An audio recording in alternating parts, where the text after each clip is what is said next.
Hello students, mens education online classes में आप सभी का बहुत बहुत स्वागत है। जैसे कि आप देख सकते हैं, कक्षा 12वीं मध्य प्रदेश प्री बोर्ड परीक्षा और बोर्ड परीक्षा के लिए मध्य प्रदेश बोर्ड ने प्रश्न बैंक जारी की है। और आज हम आपको बताएंगे जीव विज्ञान के क्वेश्चन और आंसर। जीव विज्ञान के क्वेश्चन आंसर मैं आपको बताने वाला हूँ आज, कक्षा 12वीं मध्य प्रदेश। मेरे प्यारे दोस्तों, यदि आपने चैनल को सब्सक्राइब नहीं किया तो जल्दी से चैनल को सब्सक्राइब कर लें, क्योंकि कक्षा 12वीं मध्य प्रदेश की हर विषय की अपडेट हमारे इस चैनल पर आपको मिल जाएगी। और आज हमारा टॉपिक है जीव विज्ञान। ये प्रश्न बैंक में आपको बता रहा हूँ, और जितने भी क्वेश्चन हैं आपके प्रश्न बैंक से ही आने वाले हैं। देख सकते हैं जितने भी क्वेश्चन हैं वो किस में से आएंगे, प्रश्न बैंक में से आएंगे। ये प्रश्न बैंक सत्र 2020-21 कक्षा 12वीं विषय जीव विज्ञान बायोलॉजी। तो दोस्तों, आपको अच्छे से एक बात मैं बता दूं कि इसमें आपको मैं कितने क्वेश्चन बताऊंगा। जैसे प्रश्न प्रश्न जो रहेंगे आपके थ्योरी वाले, जो थ्योरी वाले क्वेश्चन रहेंगे वो क्वेश्चन रहेंगे, क्योंकि क्वेश्चन बैंक है। और इस क्वेश्चन बैंक में जो जितने भी ऑब्जेक्टिव टाइप क्वेश्चन हैं उन सभी के आंसर भी दे रखे हैं, ठीक है। तो आपको मैं आंसर भी बताऊँगा। तो चलिए स्टार्ट करते हैं। ये आपके सबसे पहले ऑब्जेक्टिव टाइप क्वेश्चन आ गए हैं। और पुष्पी पादपों में जनन, यहाँ से आपको क्वेश्चन आंसर याद करने हैं। पहला क्वेश्चन देखिए, सही विकल्प चुनकर लिखिए। सही विकल्प चुनकर लिखिए। इसमें आपका सबसे पहला प्रश्न क्या है, निषेचन क्रिया है। देख सकते हैं ये जो निषेचन है, निषेचन ये किस प्रकार की क्रिया है ये आपको इसमें बताना है। तो चार ऑप्शन दिए, एक नर युग्मक का अंडाणु से संयोजन, दूसरा है पराग कणों का पराग कोश से वर्तिकाग्र पर स्थानांतरण, नर युग्मकों का ध्रुवीय केंद्रकों से संयोजन, या बीजांड से बीज का निर्माण। तो इसका जो करेक्ट आंसर है वो करेक्ट आंसर है एक नर युग्मक का अंडाणु से संयोजन। क्या आएगा, देख सकते हैं निषेचन क्रिया है तो एक नर युग्मक का अंडाणु से संयोजन इसका करेक्ट होगा। ये मैं इसको जूम करके बता देता हूँ आपको उत्तर, ठीक है। देख सकते हैं आप, ये एक नर युग्मक का अंडाणु से संयोजन, जो कि हमारा ऑप्शन नंबर ए में दे रखा है। निषेचन एक क्रिया है, तो इसमें आप अच्छे से इसको लिखेंगे। अगला देखिए, आवृत बीजियों में मादा युग्मकोद्भिज होता है किस प्रकार का होता है, तो ये होता है भ्रूणकोश में, ठीक है। कहाँ पर होता है, भ्रूणकोश में होता है। आवृत बीजों में मादा युग्मकोद्भिज होता है तो कहाँ पर होता है, भ्रूणकोश में होता है, ठीक है, जैसा कि आपको ये दिया गया है। अगला क्वेश्चन देखते हैं। अगला क्वेश्चन है हमारा, जीनिया शब्द प्रदर्शित करता है पराग के प्रभाव को। तो इसका करेक्ट आंसर देखिए भ्रूणपोष पर। क्या आएगा, भ्रूणपोष पर, जो कि हमारे ऑप्शन नंबर डी में दे रखा है, ये यहाँ पर दे रखा है। देख सकते हैं आप इसको। इसके बाद में अगला क्वेश्चन देखते हैं। अगला क्वेश्चन मोस्ट इंपॉर्टेंट है, सारे क्वेश्चन इसमें वैसे मोस्ट इंपॉर्टेंट, अच्छे से याद करेंगे सारे क्वेश्चनों को। प्रश्न नंबर 4, यदि पुष्पी पादप में गुणसूत्रों की द्विगुणित संख्या 12 होती है तब 6 गुणसूत्र उपस्थित होंगे। तो जो 6 गुणसूत्र उपस्थित होंगे, तो उसमें किस प्रकार के 6 गुणसूत्र उपस्थित होंगे, कहाँ पर होंगे, तो आपको याद रखना है सहायक कोशिकाओं।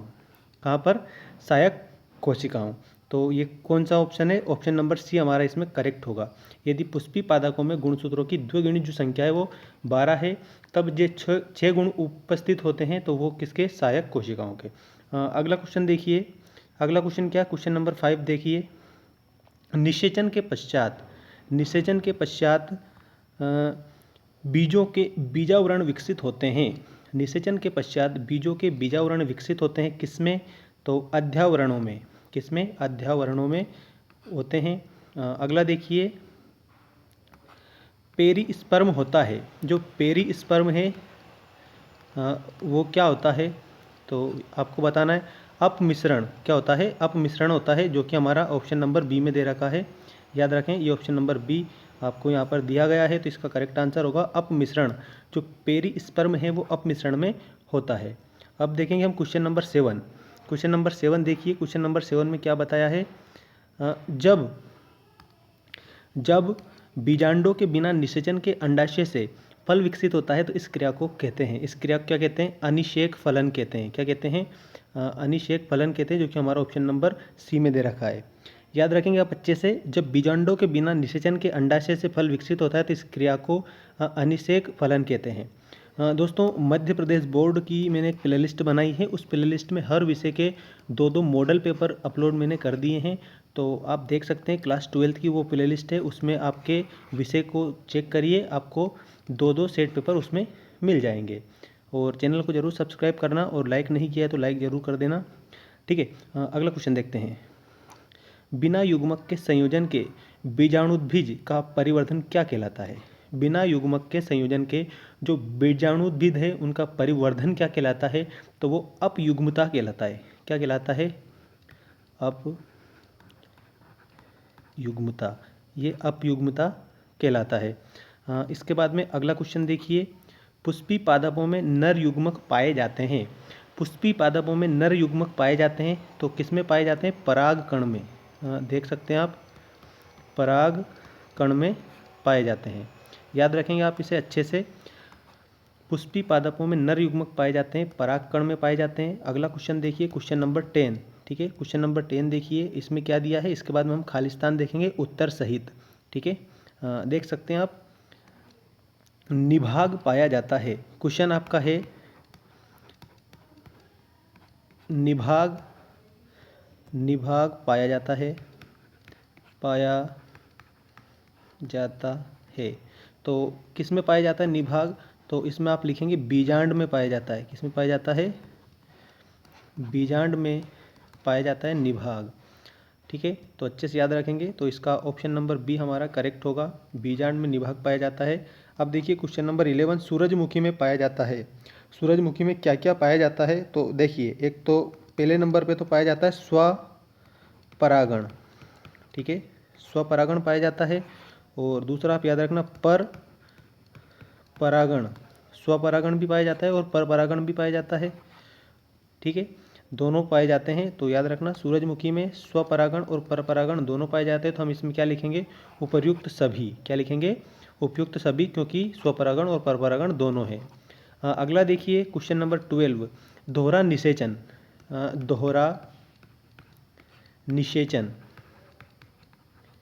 दोहरा निषेचन प्रक्रिया त्रिगुण संयोजन की खोज की थी। ये किसने की थी? Very very most important question है ये। अच्छे से इसको आप याद रखना कि जो दोहरा निषेचन प्रक्रिया त्रिगुण संयोजन की जो खोज है वो किसने की थी? तो वो की थी नवाश्चिन ने। किसने की थी? नवाश्चिन ने, जो कि हमारा ऑप्शन नंबर ए ही दे रखा है। याद रखना, नवाश्चिन इज द करेक्ट आंसर। अब हम देखेंगे रिक्त स्थानों की पूर्ति कीजिए। ये रिक्त स्थान आपके इस प्रकार है, सारे रिक्त स्थान आ चुके हैं। अब देखेंगे हम रिक्त स्थानों के आंसर। सबसे पहला रिक्त स्थान है, बीज में भ्रूणपोष का प्रमुख कार्य खालिस्तान का संग्रहण होता है। ये बोर्ड एग्जाम 2019 में पूछा गया था। तो इसमें हम लिखेंगे पहले में भोज्य पदार्थ। पहले हम क्या लिखेंगे? भोज्य पदार्थ लिखेंगे। बीज में भ्रूणपोष का प्रमुख कार्य भोज्य पदार्थों का संग्रहण होता है। तो ये जो पहले का आंसर है, इसमें यहाँ पर मैं लिख रहा हूँ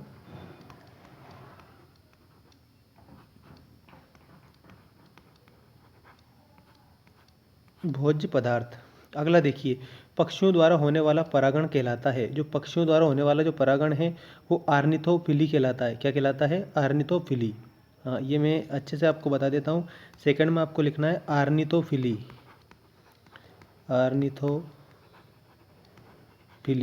ये लिख लेना आप इसको। पक्षियों द्वारा होने वाला जो परागण है वो आर्निथोफिली कहलाता है।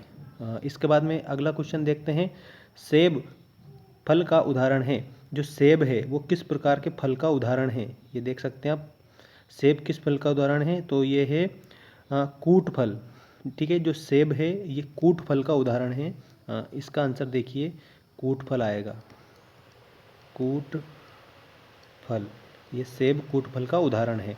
अगला क्वेश्चन है, उतक जिसके ऊपर बीजांड लगे होते हैं उसे क्या कहते हैं? अच्छा, जो उतक है जिसके ऊपर बीजांड लगे होते हैं तो वो क्या कहलाता है? ये अच्छे से आपको ध्यान रखना है। वो कहलाता है जरायु। क्या कहलाता है? जरायु कहलाता है। हाँ, याद रखना, नंबर 4 इसमें आएगा जरायु।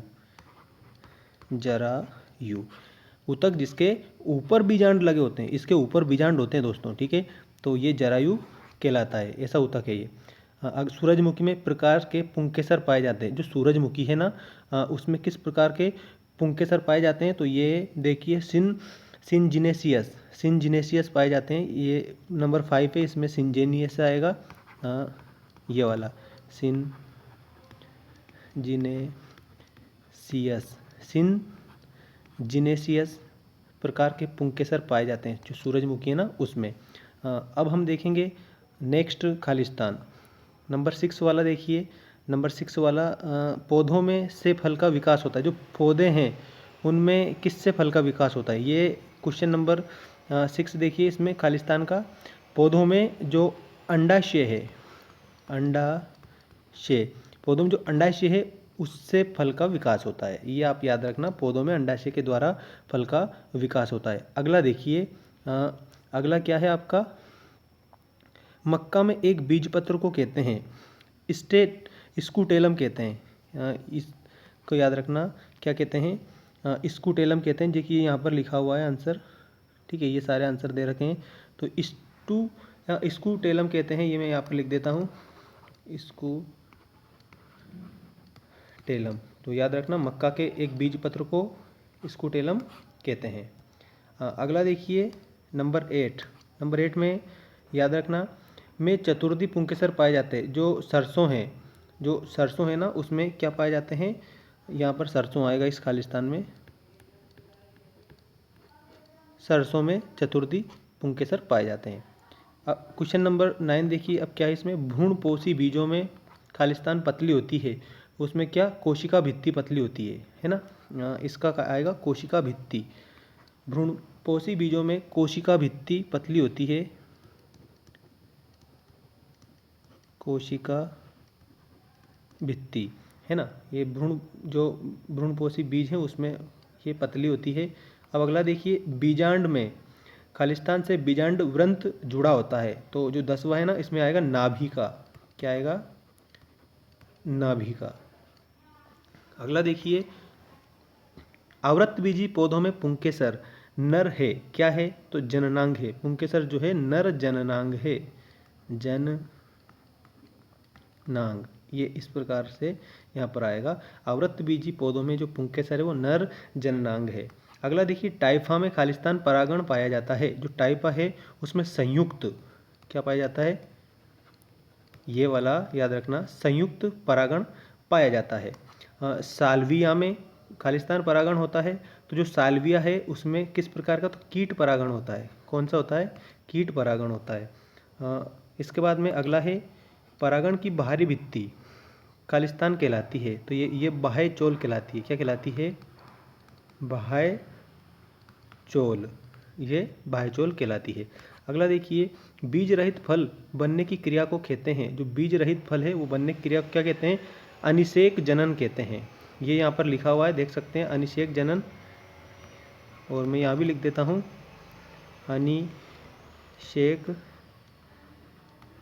जनन, ये लास्ट वाले में ही आएगा, अनिषेक जनन। तो ये हमारे कंप्लीट हो चुके हैं।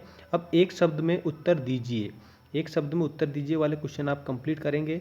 चलिए देखते हैं, एक शब्द में उत्तर दीजिए। इसके बाद में रहेंगे हमारे अति लघुत्तरीय प्रश्न, जिसके 2 नंबर हमें मिलने वाले हैं। एक शब्द में उत्तर दीजिए, चलिए कंप्लीट करते हैं। पुष्प के 4 वक्रों के नाम लिखिए। तो जो पुष्प है उनके 4 वक्र है, एक तो भाई दल, ठीक है, एक है पुंकेसर, एक स्त्री केसर, ठीक है। इसमें ये करेक्ट होगा, देख सकते हैं आप। इसके बाद में दूसरा देखिए, ऐसे पौधे जो अपने जीवन में कई बार पुष्प उत्पन्न करते हैं उनके लिए किस शब्द का प्रयोग किया जाता है। मतलब ऐसे पौधे जो अपने जीवन में कई बार पुष्प उत्पन्न करते हैं, कई बार क्या करते हैं, पुष्पों को उत्पन्न करते हैं, उनको हम क्या कहते हैं, ऐसे पौधों को क्या कहा जाता है, ये आपको इसमें बताना है। तो वो बहुवर्षीय कहलाते हैं, क्या कहलाते हैं, बहुवर्षीय कहलाते हैं, वो बहुवर्षीय कहलाते हैं। इसके बाद में अगला देखिए आप, बीज के बाहरी आवरण का नाम लिखिए। तो बीज का जो बाहरी आवरण है उसको बीज चोल कहते हैं, बीज चोल, बीज का जो बाहरी आवरण है उसे बीज चोल कहा जाता है। चमगादड़ के द्वारा परागित पुष्प का उदाहरण दीजिए। तो चमगादड़ क्या, तो इसमें क्या आएगा, कदम्ब आएगा। इसमें क्या आएगा, पुष्प, चमगादड़ के द्वारा परागित जो पुष्प है वो है कदम्ब, तो इसमें हम लिखेंगे कदम्ब। इसके बाद में नेक्स्ट क्वेश्चन देखिए, नेक्स्ट क्वेश्चन क्या है, जब बाह्य दल पुंज तथा दल में अंतर नहीं होता है तो इसके लिए किस शब्द का प्रयोग किया जाता है। जब बाह्य दल पुंज तथा दल में अंतर नहीं होता है तो इसके लिए दलहब का प्रयोग किया जाता है। वो जो शब्द है ना, इस 5वें का आंसर ये मैं लिख रहा हूँ, दलहब, इस शब्द का हम प्रयोग करेंगे जब बाह्य दल पुंज तथा दल में अंतर नहीं होता है। अगला देखिए, चमगादड़ द्वारा संपन्न होने वाला परागण का नाम लिखिए। तो चमगादड़ द्वारा जो परागण संपर्क जो संपन्न होता है वो है चिरोप्टेरिफली। ठीक है, ये यहाँ पर लिख देता हूँ, चिरोप्टेरिफली, ये वाला, ये चमगादड़ द्वारा संपन्न होने वाला परागण का नाम है। अगला देखिए, निषेचन के बिना फल बनने की क्रिया क्या कहलाती है? तो जो निषेचन के बिना जो फल बनने की जो क्रिया होती है वो अनिषेक फलन कहलाती है। क्या कहलाती है? अनिषेक फलन कहलाती है। अगला देखिए, अनिषेक जनन द्वारा किस प्रकार के फल बनते हैं? तो बीज रहित। अनिषेक जनन द्वारा किस प्रकार के फल बनते हैं? तो बीज रहित फल बनते हैं। अनिषेक जनन के द्वारा किस प्रकार के फल बनते हैं? तो बीज रहित फल बनते हैं। और इसके बाद में अगला क्वेश्चन देखिए, पैराशूट विधि द्वारा प्रकीर्णन का उदाहरण दीजिए। तो पैराशूट द्वारा जो प्रकीर्णन विधि है उसका उदाहरण क्या है? ट्राइडेक्स है। ट्राइडेक्स याद रखना, ये यहाँ पर लिखा हुआ है ट्राइडेक्स। तो पैराशूट विधि द्वारा प्रकीर्णन ट्राइडेक्स ये कहलाता है। ठीक है, इसके बाद में अति लघु उत्तरीय प्रश्न है।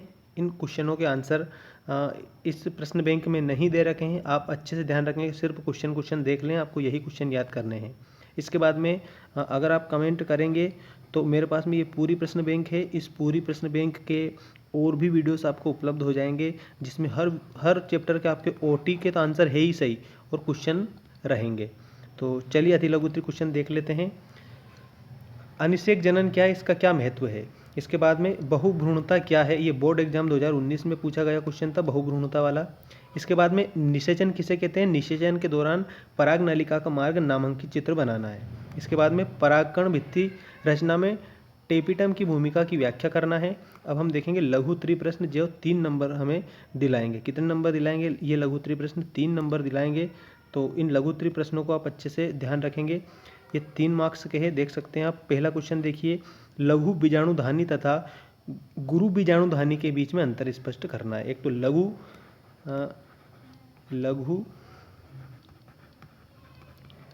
बीजाणु और गुरु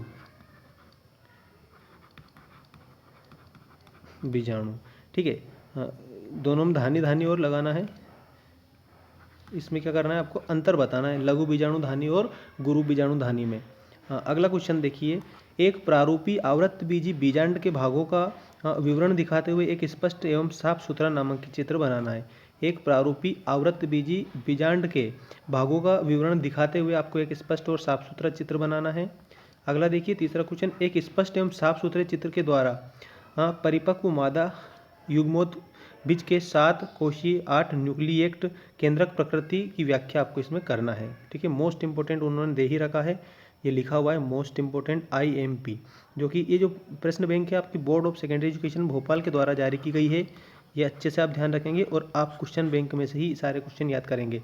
प्रश्न नंबर 3 देखिए, हो चुका है ये, है ना।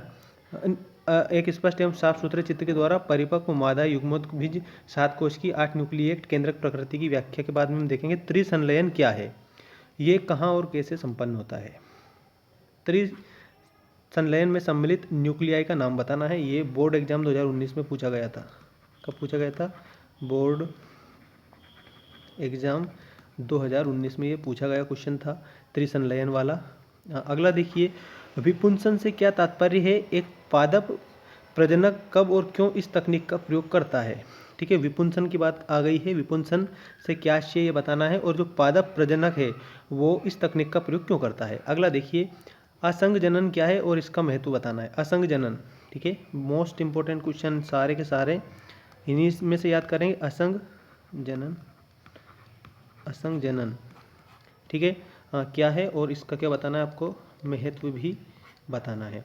अगला क्वेश्चन है आपका, माइक्रो प्रोपेगेशन मतलब सूक्ष्म प्रवर्धन से आप क्या समझते हैं। जो सूक्ष्म प्रवर्धन है, प्रवर्धन इससे आप क्या समझते हैं ये बताना है, जिसको क्या बोला जाता है, माइक्रो प्रोपेगेशन बोला जाता है। माइक्रो प्रोपेगेशन, ये माइक्रो प्रोपेगेशन भी इसको बोला जाता है, सूक्ष्म प्रवर्धन को। इसको आपको अर्थ परिभाषा लिखना है। अब लघु उत्तरीय क्वेश्चन देखिए 5 अंक वाले, ठीक है, जो 5 नंबर के हैं, 5 अंक दिलाएंगे आपको। निषेचन किसे कहते हैं? निषेचन के दौरान पराग नलिका का मार्ग नामांकित चित्र बनाइए। IMP है, याद रखना, माइक्रो प्रोपेगेशन वाला। इसके बाद में स्वपरागण और परपरागण में अंतर स्पष्ट कीजिए।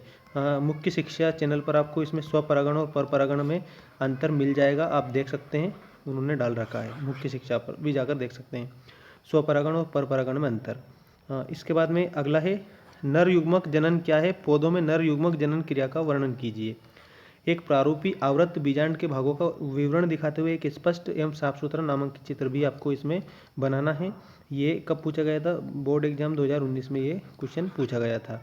तो दोस्तों ये था आपका अध्याय 2, जिसमें आपको मैंने पूरे क्वेश्चन बताए और पूरे आपको ऑप्शन भी बताए, ऑब्जेक्टिव टाइप क्वेश्चन। तो ये हमारा कंप्लीट हो चुका है, जो कि आप देख सकते हैं। ये इकाई में से मैंने बताया आपको प्रश्न बैंक सत्र 2020-21 कक्षा 12वीं विषय जीव विज्ञान। ये प्रश्न बैंक आपकी माध्यमिक शिक्षा मंडल भोपाल के द्वारा जारी की गई है, लोक शिक्षण संचालनालय भोपाल, ठीक है, लोक शिक्षण संचालनालय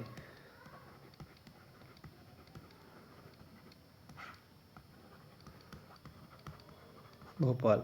तो पूरा क्वेश्चन प्रश्न बैंक में से ही आएगा। चैनल को ज़रूर सब्सक्राइब कर लेना अगर चैनल को सब्सक्राइब नहीं किया है तो, और घंटी बजा देना ताकि आपको अपडेट मिलती रहे जैसे ही मैं वीडियोस अपलोड करूं, ठीक है। 12th MP board. Thanks for watching.